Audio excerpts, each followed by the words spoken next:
Hi and welcome to the blog. I'm Caroline Ryder of Ryder Horsemanship, and this is Sundance, my 9-year-old quarter horse mare. We have gotten a lot of really great questions from all of you observing our blog, and we have another great one today that I'm going to read, and then I'm going to hopefully be able to answer some of the questions that Katarina has from Finland. If I remember correctly, Katarina has bought the first DVD series of ours, and that would be the round penning approach and the online exercises and then the riding in harmony. And with the first series of DVDs, there comes 25 pages of tutorial for you to personally download. And that's kind of our apprenticeship manuscript. So she's been studying the round penning approach with her 2 horses. And she says, "Thank you, Caroline, for a great blog. I have a question about the round penning approach. I have had about 4 to 5 sessions with each of my 2 horses, and one of them is responding well, and she is connected, soft, and very hooked on. The other, however, is not so enthused. She is a full-blood Arabian mare, 7 years old, and she is a very independent horse with a big personal space. She does not bite or kick. She is just ears back grumpy. She is seldom nervous or worried, so she's not so keen on looking for safety and ease. In the round penning, she ignores me, and when throwing the rope at her, she can turn and look at me with an irritated expression that looks like, 'What do you want?' And then she calmly moves on and often continues ignoring me during her thing, doing her thing, like eating bark from the round pen fence. When I stay persistent, she will finally show some honest interest in me, but not 100%.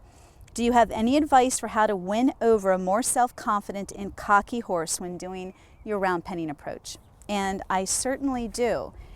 I would say that Sundance has been the teacher of my round penning approach. Mastering the relationship and the bond will be a continued journey for us. We have not mastered it. We have come a long way, though. It probably took me 3 years of work with Sundance to finally understand what was most important, I think, to horses in general, let alone what was most important to a very independent, confident horse.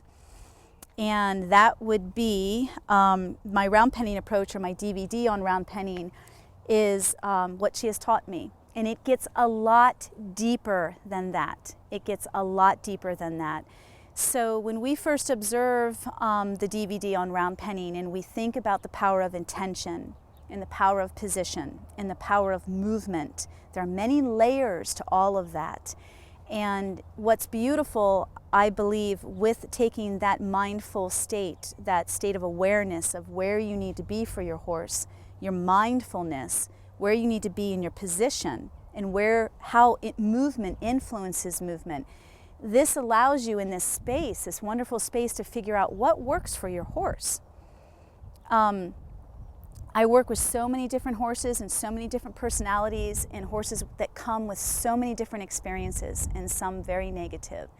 And it has been a proven formula, or a proven approach, that as long as I stay mindful with my intention to be for connection, my intention to be empathetic and compassionate of the horse constantly, meaning if I stay present with her, and my intention will pull me into being present, meaning I am constantly staying connected to her.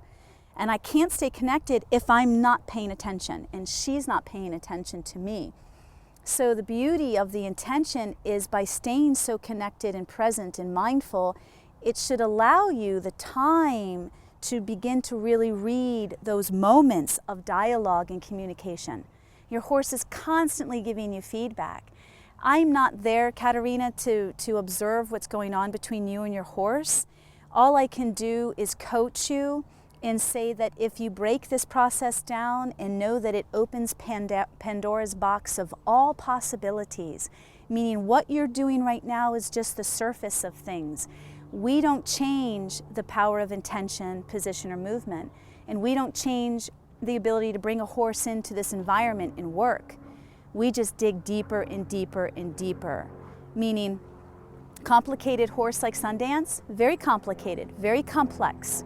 She can go from being very independent and very cocky, and she will double barrel kick at you.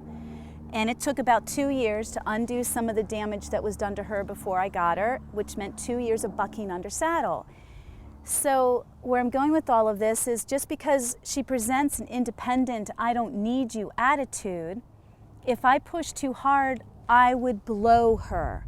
And blowing her would mean that she literally would blow under saddle or she would blow in the round pen. I've had this horse choose to jump a 4-foot fence than be with me. And like I said, this round penning approach is because I was brought to my knees in humility. I couldn't believe that my horse would either try to go through a fence to get away from me because traditional round penning did not work for her. She could have cared less. I'll move and I'll do whatever, but I don't care about you. And no matter how much round penning work I had done before my approach, I had developed my approach, no matter how much work I had done, the test was out in that field. She would not come to me. She'd rather run from me for an hour. And so where I want to go with all of that is helping you identify in the nanosecond of time in that dialogue while you're doing something with her, in that dialogue, when does it shift and when does it change? When do you read where is she? In her eye, in her ear, in her expression? And when does she leave you? And the key thing is do something before she's left you. Bring your horse back to you. Play with movement. Play with your intention, your position. See where you need to be for this specific horse. Now, I know for a fact, dealing with a lot of different horses, that Sundance, when she's feeling, how do I want to put this? When we're working very intensely, she will pin her ears and she will get this really stern, intense look in her face. And it's no different than if we were working cattle. When you watch cow working and you watch horses move a cow, they have the same intensity and the same focus. And that's how I know, if you have bought my Connection and Communication DVD, I talk a lot about different personalities in horses, and I use Sundance as one of them. And I talk about the ears on the cover of the DVD. Her ears are pinned straight back, and she's got this beautiful arc in her body, but we're playing. And in that play, when horses play, they get intense and they're very focused. So how do you know that this doesn't mean she's unhappy when we're playing? How do I know that? Because the second we're done, she's ears forward and right on me, happy. So there's the things that you need to begin to read. You need to learn how to read the difference of when I move her out, does she have a grumpy look the whole time? Sometimes. Sometimes she'll start out that way. So the process of my round penning approach is really, it's about you going slower and figuring out, did I come on too strong to this extremely, amazingly sensitive horse who also has a huge bubble. Her personal space, she's not a close talker, so to speak. She is now, but this is because of the work we've done, where my little Arab and Smokey, they can't wait to get in your pocket.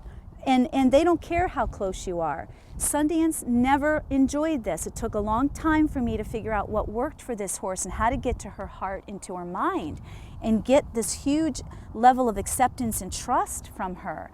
You know, the more independent they are, the harder it is for them to follow you.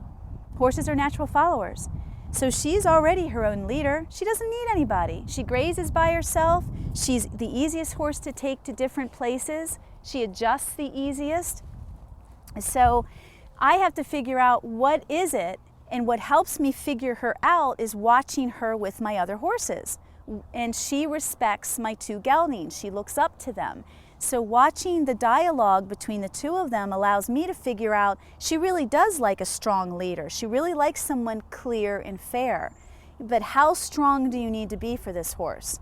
So there's a lot that goes into this, and there's a lot about accountability and boundaries and you asking your horse to partner up and take some responsibility, you deciding at what point in this dialogue, in this round pen, with your intention, position, and movement between the mind and body, you're engaging the mind and body in this practice. So at what point do you say, that's unacceptable behavior? I'm trying, Sundance, I need you to try now. And I'm putting my foot down.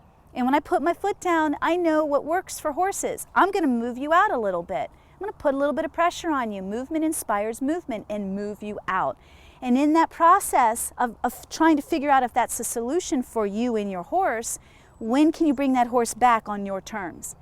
So that you start to teach the horse what's acceptable behavior, and I don't need this attitude because I know how powerful she is.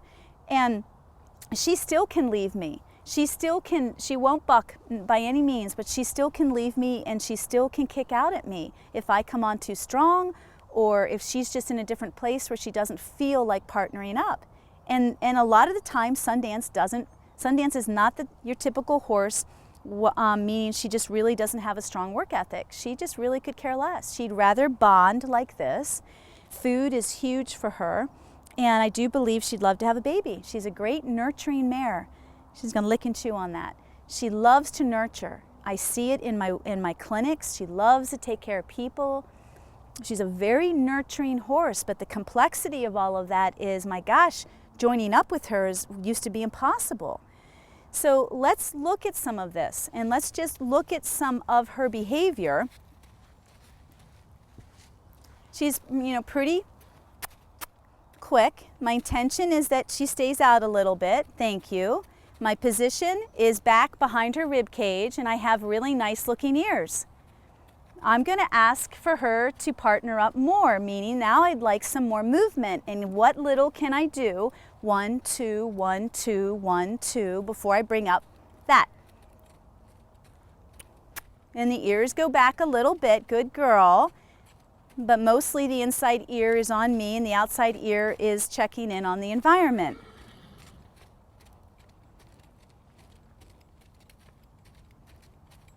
Good girl. Now, what I would like, that was excellent and that was beautiful. Thank you. Thank you. Is Sundance going to be the type of horse that just joyfully goes around me like one of my Arabs and postures and is really happy to be with me? No, that's just not her personality. However, will she partner with me? You've got to decide what you want. What's acceptable behavior to you? What's the purpose of your relationship? My purpose of our relationship is not only just to have the relationship, but I am a clinician and I travel and I speak and I teach, and I'd like a very well-balanced, versatile horse, meaning I'd like a horse that I can take out on a trail ride. I'd like a horse that I can develop into dressage. I like a horse that could, for me personally, that can work cattle. I like a horse that can enjoy the companionship of people throughout all of this. And so, she's not a lawn ornament and she's not a backyard pet. She's my partner.